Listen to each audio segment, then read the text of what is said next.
ఆసక్తికర డేటా ఒకటి విడుదలైంది. హిందుస్థాన్ టైమ్స్ పత్రికలో దీన్ని ముద్రించారు. ఈ పత్రిక ఇచ్చినటువంటి డేటా చూస్తే దేశంలో కొన్ని భాషల పట్ల ప్రత్యేకమైనటువంటి ప్రేమ చూపిస్తూ ద్రావిడ భాషల్ని కేంద్రం ఎట్లా నిర్లక్ష్యం చేస్తుంది అనేటువంటి విషయం స్పష్టమవుతుంది.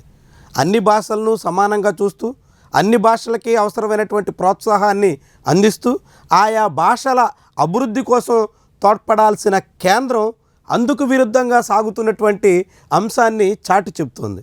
ఇది కేంద్ర ప్రభుత్వం 2014 నుంచి 2024 వరకు దాదాపుగా అంటే 25 వరకు 11 ఏళ్ల పాటు ఏ భాష అభివృద్ధి కోసం ఎంతెంత నిధులు కేటాయించింది అనేటువంటి లెక్క.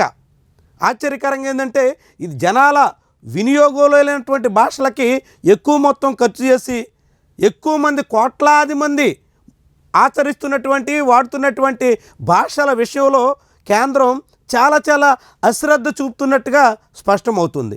చాలా తెలుగు లాంటి భాష మీద సవతి ప్రేమ చూపిస్తున్నట్టుగా తేట తెల్లమవుతుంది. ఇక్కడ చూడండి, సంస్కృతికి ఈ 11 ఏళ్ల కాలంలో మోదీ ప్రభుత్వం అధికారంలోకి వచ్చిన తర్వాత 2532 కోట్ల రూపాయలని కేటాయించారు. సంస్కృతానికి సంబంధించి ఈ 11 ఏళ్ల కాలంలో 2532 కోట్ల రూపాయలు కేటాయించారు. అంటే సంస్కృతానికి ఈ ప్రభుత్వం ఎంత ప్రాధాన్యత ఇచ్చిందో చూడండి. సంస్కృతం ఎక్కడ వినియోగంలో ఉండదు. సంస్కృతం జనం ఎవరు మాట్లాడుకోరు.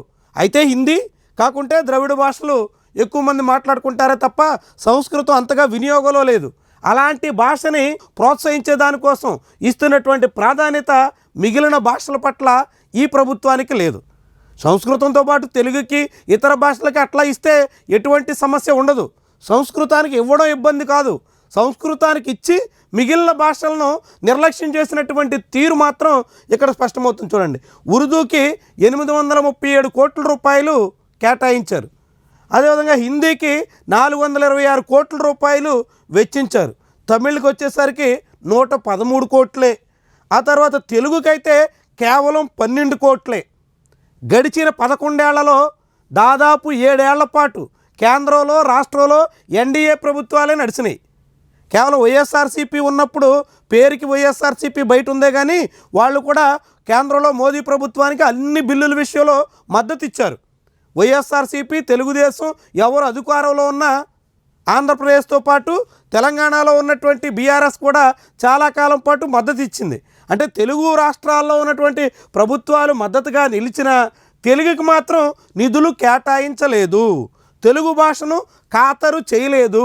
కనీసం తమిళంతో సమానంగా, సంస్కృతం వదిలేయండి, తమిళంతో సమానంగానైనా కనీసం తమిళంలో 10వ వంతైన నిధులు కేటాయించడానికి కూడా మోదీ ప్రభుత్వానికి చిత్తశుద్ధి లేదు. తెలుగుని ఎంతగా నీరసించేలా చేస్తున్నారో, ఎంతగా నిర్లక్ష్యం చేస్తున్నారో ఈ లెక్కలు మనకి చాటుతాయి. ఇక తెలుగు కన్నా కన్నడ ఇంకా తక్కువ, 12 కోట్లు మాత్రమే, 12,28,00,000. దీనికన్నా ఇంకా ఒడియా 4,63,00,000.